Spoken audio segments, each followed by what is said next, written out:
Shalom saudara, selamat malam. Kita bersyukur malam hari ini kita bisa hadir, kita bisa bertemu kembali di Rabu pertama di tahun 2021. Mari kita akan belajar firman Tuhan malam hari ini dengan satu tema yaitu doa syukur. Mari sebelumnya kita berdoa, minta pimpinan dan pertolongan Tuhan. Bapa yang di sorga, kami datang kepada Engkau pada malam hari ini. Kami mengucap syukur ya Tuhan untuk kebaikan-Mu, untuk kasih-Mu, untuk pemeliharaanmu yang tak pernah habis-habisnya di dalam kehidupan kami. Tuhan, Engkau telah menolong kami melewati 1 tahun di tahun 2020 dan kami sekarang memasuki tahun yang baru. Sungguh kami mengucap syukur kepada Engkau. Karena itu Tuhan, pada malam hari ini kami ingin bersama-sama Tuhan menaikkan syukur kami kepada Engkau oleh karena kebaikan-Mu Tuhan, oleh karena kasih-Mu yang nyata di dalam kehidupan kami. Biarlah Tuhan firman-Mu yang hidup ini boleh memberkati, menguatkan iman kami menjalani tahun yang baru ini Tuhan dengan kekuatan yang baru, dengan iman yang baru, sebab kami tahu ada Engkau bersama dengan kami. Tuhan berbicaralah secara pribadi kepada setiap kami. Dalam nama Tuhan Yesus kami berdoa dan kami mengucap syukur. Amin. Mari saudara kita membuka satu bagian firman Tuhan dari kitab Mazmur. Kitab Mazmur pasal yang ke-77. Kitab Mazmur pasal 77, kita hanya akan membaca ayat yang ke-12 sampai ayat yang ke-21.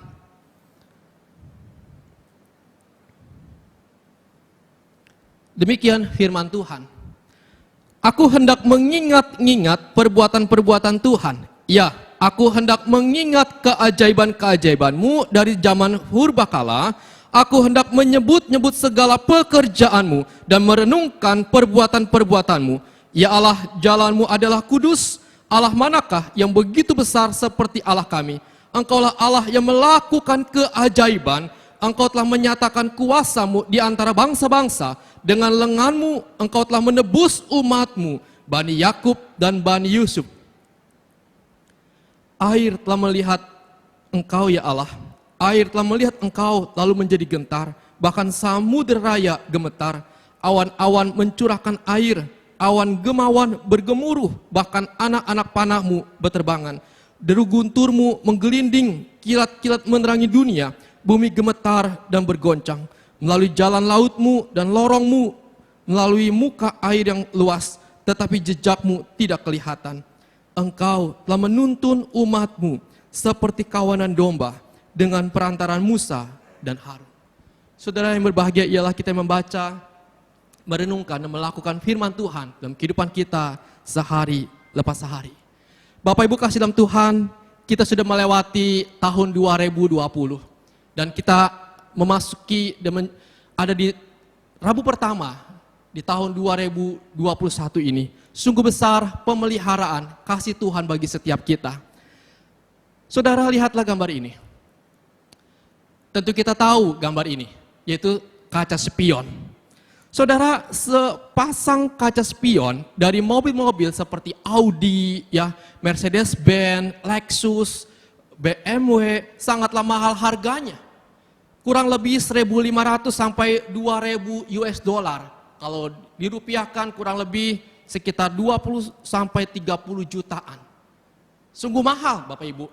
Tetapi tentunya bukan masalah harganya, melainkan fungsinya, yaitu apa? Untuk melihat kendaraan yang ada di samping dan di belakang kita. Dengan kaca spion ini, kita yang naik motor atau naik mobil, kita punya 4 mata. 2 mata melihat ke depan dan 2 mata untuk melihat ke samping atau ke belakang. Saudara, dengan kaca spion ini, ketika kita yang naik mobil dan ketika kita hendak mendahului mobil yang di depan kita, tentunya kita akan mudah mengetahui keadaan yang ada di belakang kita dan di samping kita. Tapi sebaliknya, tanpa kaca spion, ketika kita naik mobil, ketika kita hendak menyalip, bayangkan Bapak Ibu, apakah kita harus begini? Wah Bapak Ibu, tentunya kalau kita melirik ke kanan, ke kiri, lalu ke belakang, itu sangat berbahaya. Mobil kita bisa oleng, tidak stabil, bahkan bisa mengakibatkan akan kecelakaan. Artinya kaca spion ini sangat berguna buat kita. Saudara, saya berpikir bahwa cara terbaik untuk melihat penyertaan Tuhan dalam hidup kita adalah dengan memandang seperti melalui kaca spion di atas. Dengan melihat ke belakang, maka kita akan lebih mudah memahami mengapa Tuhan menempatkan kita dalam situasi yang sulit. Mengapa Tuhan mengizinkan penyakit datang di dalam kehidupan kita. Mengapa masalah datang di dalam usaha dan keluarga kita. Dengan melihat ke belakang, kita juga bisa melihat bagaimana baiknya Tuhan memelihara kita, memberkati kita, menjaga kita, menopang kita. Bagaimana penyertaan Tuhan nyata di dalam kehidupan kita. Malam hari ini, kita berada di tanggal 6 Januari 2021. Kita telah meninggalkan tahun 2020. Dan banyak hal yang telah kita alami di tahun yang lalu dalam kehidupan kita, di dalam keluarga kita, di dalam usaha kita. Tetapi kalau kita masih ada, sebagaimana kita ada saat ini, itu namanya Ebenezer. Sampai di sini Tuhan menolong kita. Saudara, karena itu sebagai orang-orang percaya, kita harus menyadari bahwa pertolongan kita dalam melewati tahun 2020 ini datangnya dari Tuhan yang menciptakan langit dan bumi. Karena itu kita harus memiliki hati untuk bersyukur kepadanya dan jangan pernah melupakan kebaikan-kebaikan Tuhan. Saudara kasih dalam Tuhan, pengucapan syukur yang sejati kepada Tuhan tidaklah bergantung pada situasi dan kondisi yang tengah kita alami. Tetapi seharusnya lahir manakala kita mengingat akan kebaikan dan karya Tuhan di dalam kehidupan kita. Karya Tuhan yang perlu kita ingat saudara, untuk memampukan kita menaikkan doa syukur, ialah yang pertama, dengan mengingat kembali kebaikan-kebaikan Tuhan di sepanjang tahun 2020. Saudara, ketika kita berada dalam himpitan masalah, seringkali pikiran kita terus-menerus berfokus kepada masalah tersebut. Masalah tersebut seumpama sebuah bongkahan batu besar yang menghalangi pandangan kita kepada Allah. Sehingga fokus kita kepada Allah menjadi tertutup dan fokus kita hanya tertuju kepada masalah tersebut. Saudara, inilah yang dialami oleh pemazmur pada waktu itu. Mazmur 77 yang kita baca, ayat 1 sampai ayat 11 menceritakan bagaimana seorang bernama Asaf pernah mengalami keraguan-raguan akan kuasa dan kasih Allah di dalam kehidupannya. Sehingga dia berseru kepada Tuhan dan berkata seperti ini, aku mau berseru-seru dengan nyaring kepada Allah, supaya ia memperdengarkan aku. Pada hari kesusahanku, aku mencari Tuhan. Malam-malam tanganku terulur dan tidak menjadi lesu. Jiwaku enggan dihiburkan.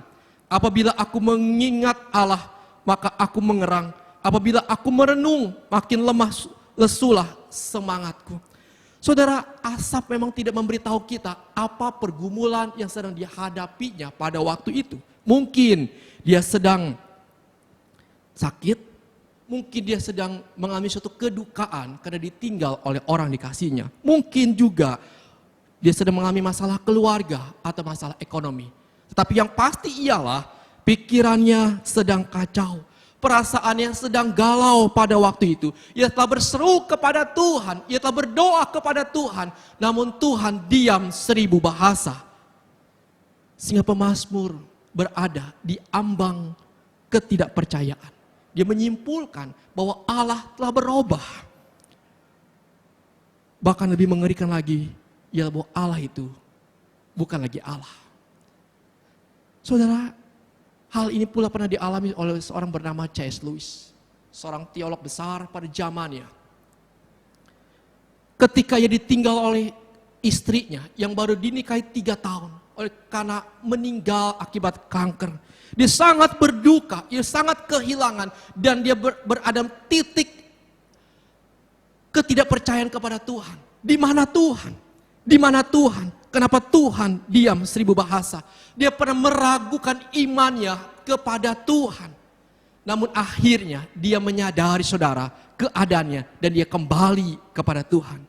Saudara, saya mau katakan, kita tidak dapat menjalani hidup dalam suasana ketegangan antara iman dan keraguan. Karena pada akhirnya kita harus memilih salah satu. Ketika ragu saudara, kita perlu bertindak untuk mengatasi keraguan tersebut. Karena jika kita gagal mengatasi keraguan tersebut, kita akan memulai tahun ini, menjalani tahun ini akan terasa berat sekali. Sulit bagi kita untuk move on. Sulit bagi kita untuk bertumbuh, apalagi berbuah dalam kehidupan kita sebagai anak-anak Tuhan. Bahkan lebih parah lagi, kita bisa jatuh ke dalam jurang ketidakpercayaan, bahkan meninggalkan Tuhan. Karena itu kita harus kembali kepada Tuhan. Apa yang pemazmur lakukan? Ayat 12, ayat 13, pemazmur berkata, "Aku hendak mengingat perbuatan-perbuatan-Mu Tuhan. Ya, aku hendak mengingat keajaiban-keajaiban-Mu. Dari zaman purbakala, aku hendak menyebut-nyebut segala pekerjaan-Mu dan merenungkan perbuatan-perbuatan-Mu." Saudara, dikatakan pemazmur memulai dengan mengatakan, "Aku hendak." Dua kata ini menunjukkan kepada kita bahwa ia telah mengambil keputusan untuk bertindak. Ia telah memilih untuk berhenti menjadi korban perasaannya. Sekarang ia melibatkan pikiran dan kehendaknya melangkah untuk tidak lagi dikendalikan oleh perasaannya, dikuasai oleh pergumulannya, tetapi berfokus kepada Tuhan. Artinya ada cara pandang yang berbeda yang dimiliki oleh pemazmur pada waktu itu. Apa yang dilakukannya? Dia mengingat kebaikan Tuhan. Bagaimana perbuatan yang besar yang sudah Tuhan kerjakan di dalam kehidupannya. Di dalam kehidupan bangsa Israel pada waktu itu. Dia mengingat bagaimana Tuhan membebaskan bangsa Israel keluar di tanah Mesir. Dia mengingat bagaimana Tuhan menolong membuat mukjizat yang begitu besar. Membelah laut terbelah menjadi dua bagian. Dia mengingat bagaimana Tuhan memimpin bangsa Israel sampai pada zaman pemerintahan Raja Daud. Dia menyebut kebaikan Tuhan. Dia menyebut satu demi satu kebaikan-kebaikan yang sudah Tuhan kerjakan di dalam kehidupannya. Dan dia merenungkan perbuatan-perbuatan ajaib yang sudah Tuhan kerjakan. Saudara, tiga hal ini dilakukan oleh pemazmur. Dia mengingat kebaikan Tuhan. Dia menyebut, memperkatakan kebaikan Tuhan. Dan dia merenungkan akan perbuatan-perbuatan ajaib yang telah Tuhan kerjakan di dalam kehidupannya. Saudara kasih dalam Tuhan, pemazmur menyimpulkan di dalam perenungannya dengan berkata, "Ya Allah, jalan-Mu adalah kudus. Allah manakah yang begitu besar seperti Allah kami? Engkaulah Allah yang melakukan keajaiban. Engkau telah menyatakan kuasa-Mu di antara bangsa-bangsa. Dengan lengan-Mu Engkau telah menebus umat-Mu, Bani Yakub dan Bani Yusuf." Saudara, pemazmur sampai pada suatu kesimpulan bahwa Allah yang dia sembah sesungguhnya Allah yang kudus, Allah yang besar, Allah yang maha kuasa, yang tidak pernah meninggalkan kehidupannya dan umatnya. Ketika dia merenungkan, ketika dia mengingat kebaikan Tuhan, keajaiban yang sudah Tuhan kerjakan di masa lampau. Saudara kasih dalam Tuhan, mari di awal tahun ini, apapun kondisi saudara, mari kita ingat sejenak perbuatan-perbuatan ajaib yang sudah Tuhan kerjakan di dalam kehidupan kita. Bagaimana Tuhan menolong kita, bagaimana Tuhan memberkati kita, bagaimana Tuhan menopang ketika kita menghadapi duka, ketika kita menghadapi sakit penyakit yang tidak mudah, dalam ekonomi yang sulit, tapi toh Tuhan menolong kita satu demi satu. Sungguh itulah alasan kekuatan bagi kita untuk bisa menaikkan ucapan syukur kita kepada Tuhan. Yang kedua saudara, karya Tuhan seperti apakah yang harus kembali kita ingat untuk memampukan kita menaikkan doa syukur. Yang kedua ialah dengan mengingat kembali karya penebusan yang telah Kristus kerjakan bagi kita. Saudara, pemazmur melanjutkan dengan sekali lagi memberikan suatu pengamatan yang mendalam akan karya Tuhan. Bukan hanya karya Tuhan, kebaikan Tuhan yang begitu agung yang pernah dia rasakan, tetapi juga penebusan yang telah Tuhan kerjakan di dalam kehidupannya. Ayat 16 dikatakan, dengan lenganmu engkau telah menebus umatmu, Bani Yakub dan Bani Yusuf. Saudara perhatikan, ada kata sela di sana. Kata sela di sana artinya ialah berhenti sejenak. Berhenti sejenak untuk merenungkan apa yang sudah dikatakan sebelumnya. Dia memikirkan bagaimana Tuhan telah menebus bangsa Israel dengan luar biasanya. 10 tulah Tuhan nyatakan kepada Raja Fir'aun dan rakyat Mesir pada waktu itu.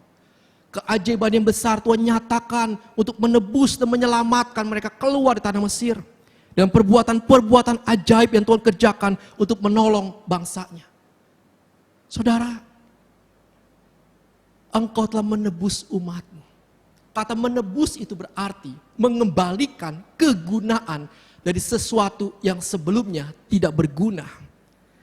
Saudara, sebagai contoh seperti ini. Saya punya handphone saudara.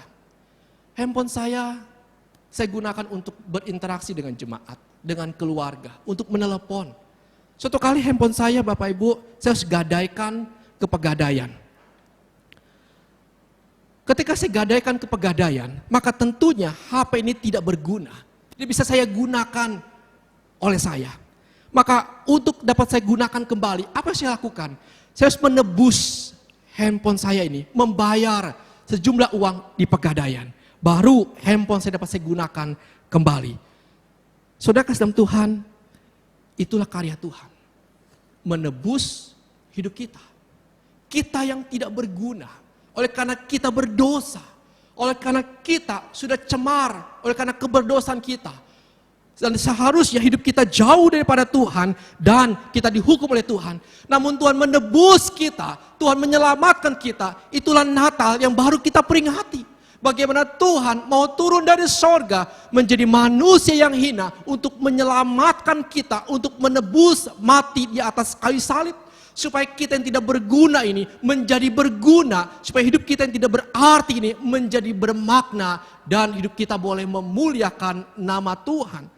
Saudara Rasul Paulus berkata, karena kamu telah mengenal kasih karunia Tuhan kita Yesus Kristus, bahwa Ia yang oleh karena kamu menjadi miskin sekalipun ia kaya, supaya kamu menjadi kaya oleh karena kemiskinannya.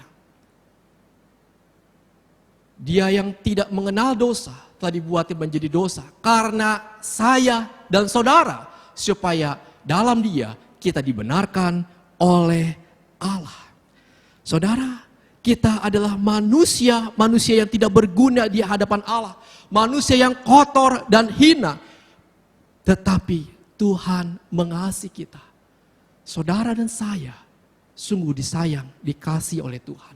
Tuhan menebus kita dengan darahnya yang mahal. Supaya hidup kita yang tidak berguna ini dikembalikan. Dan kita boleh hidup memuliakan dan bermakna bagi Tuhan. Ingat saudara, jangan pernah lupakan hal besar yang sudah Tuhan kerjakan di dalam kehidupan kita. Itu mengapa gereja kita sebulan sekali mengadakan perjamuan kudus. Tidak lain tujuannya ialah untuk mengingat pengorbanan Tuhan yang sudah Tuhan nyatakan, Tuhan kerjakan di atas kayu salib untuk menebus saudara dan saya.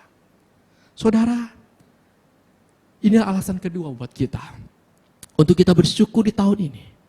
Bahwa Natal yang baru kita peringati, mengingatkan kita akan karya Tuhan yang begitu besar yang sudah Tuhan kerjakan buat kita.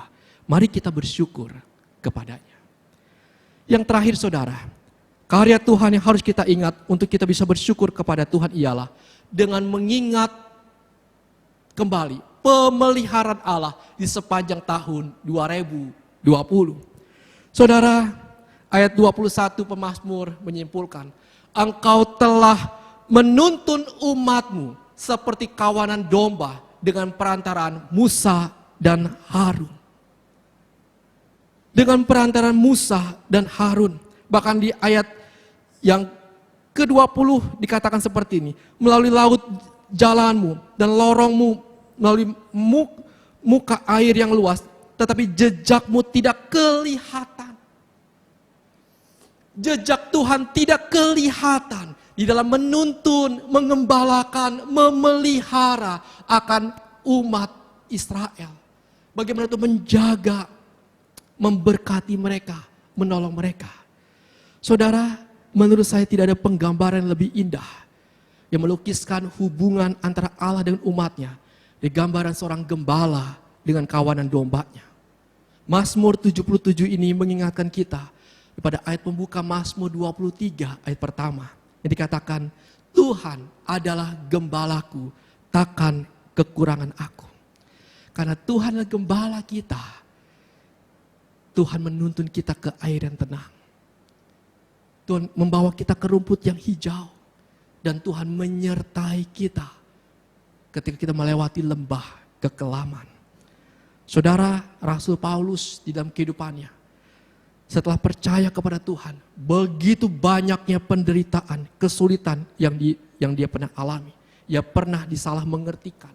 Ia pernah dianiaya, ia pernah ditinggalkan, ia pernah dilupakan, ia pernah diperlakukan dengan kejam, ia pernah difitnah. Ia pernah mengalami kelaparan, di penjara. Namun di tengah himpitan kesulitan tersebut, Paulus berkata, aku bersyukur kepada Dia yang menguatkan aku, yaitu Kristus Yesus Tuhan kita. Paulus nantiasa mengingat kasih pertolongan Tuhan, bahwa Tuhanlah yang menguatkan hidupnya, yang memampukannya, yang memelihara kehidupannya. Saudara, Tuhan Yesus adalah gembala yang baik. Tuhan berkata, akulah gembala yang baik, dan aku mengenal domba-dombaku, dan domba-dombaku mengenal aku. Sama seperti Bapa mengenal aku, dan aku mengenal Bapa, dan aku memberikan nyawaku bagi domba-dombaku. Saudara, Tuhan Yesus mengenal saudara dan saya secara pribadi. Tuhan tahu pergumulan, kesulitan yang kita hadapi. Dan Tuhan tanpa kelihatan telah menuntun, menolong, menguatkan kita melewati tahun 2020 dan kita bisa ada di tahun 2021. Semua ini karena pertolongan Tuhan semata. Saudara, sungguh tidak ada alasan bagi kita untuk tidak mengucap syukur kepada Tuhan. Maka patutlah malam hari ini kita berkata seperti pemazmur, Mazmur 103 ayat 1 dan 2. Pujilah Tuhan hai jiwaku, pujilah namanya yang kudus hai segenap batinku. Pujilah Tuhan hai jiwaku, dan janganlah lupakan segala kebaikannya. Jangan lupakan segala kebaikannya, tetapi pujilah Dia, sebab Dia baik, sebab Dia mengasihi saudara dan saya. Saudara, kita bersyukur kepada Tuhan. Kita punya Allah yang hidup, punya Allah yang berkuasa, Allah yang tak pernah meninggalkan kita. Karena itu, apapun yang sedang saudara alami saat ini, ingatlah hal ini. Kasih, pemeliharaan, pertolongan yang telah Tuhan nyatakan di tahun 2020 menjadi modal buat kita, kekuatan buat kita menjalani tahun 2021 yang notabene kita tidak tahu ke depan akan seperti apa. Tapi dengan satu keyakinan, kalau Tuhan sudah menolong kita di tahun yang lalu, maka di tahun ini pun Allah yang tidak berubah itu akan menolong kita, akan menyertai kita, dan akan menyatakan kembali kuasa dan perbuatan-perbuatan yang ajaib di dalam kehidupan saudara dan kehidupan saya. Karena itu, saudara, jangan pernah tinggalkan Tuhan. Jangan pernah kita lari daripada Tuhan. Tapi sebaliknya, tetap berharap, bersandar kepada Tuhan, dan kita mengandalkan Tuhan menjalani kehidupan di tahun 2021 ini. So mari kita belajar, dan mari malam hari ini kita menaikkan syukur kita untuk tahun yang baru, untuk hari yang baru, untuk kasih Tuhan yang baru, menjadi kekuatan bagi kita menjalani tahun 2021 ini. Amin. Biar firman Tuhan boleh memberkati kita bersama. Mari kita berdoa. Tuhan, kami bersyukur punya Allah yang hidup, punya Allah yang begitu mengasihi kami, punya Allah yang tidak pernah berubah dari masa ke masa, dari tahun demi tahun. Dan Tuhan menjalani tahun yang baru di tahun 2021 ini, yang notabene kami tidak tahu seperti apa, tapi kami percaya Tuhan dengan kekuatan, dengan firman-Mu Tuhan, Engkau yang sudah menyatakan kasih-Mu di tahun 2020, Engkau pula Tuhan yang akan menolong kami melewati tahun 2021 ini. Engkau yang akan menyertai kami, Engkau yang akan mengembalakan kami, Engkau yang akan menolong kami. Karena itu Tuhan, tolong kami, kuatkan iman kami. Kami sungguh bersyukur ya Tuhan untuk kebaikan-Mu, kami bersyukur Tuhan untuk penebusan-Mu, kami bersyukur Tuhan untuk pemeliharaanmu. Sungguh Tuhan, kami bangga punya Allah seperti Engkau. Terpujilah nama-Mu ya Tuhan. Di dalam nama Tuhan Yesus kami berdoa dan kami mengucap syukur. Amin.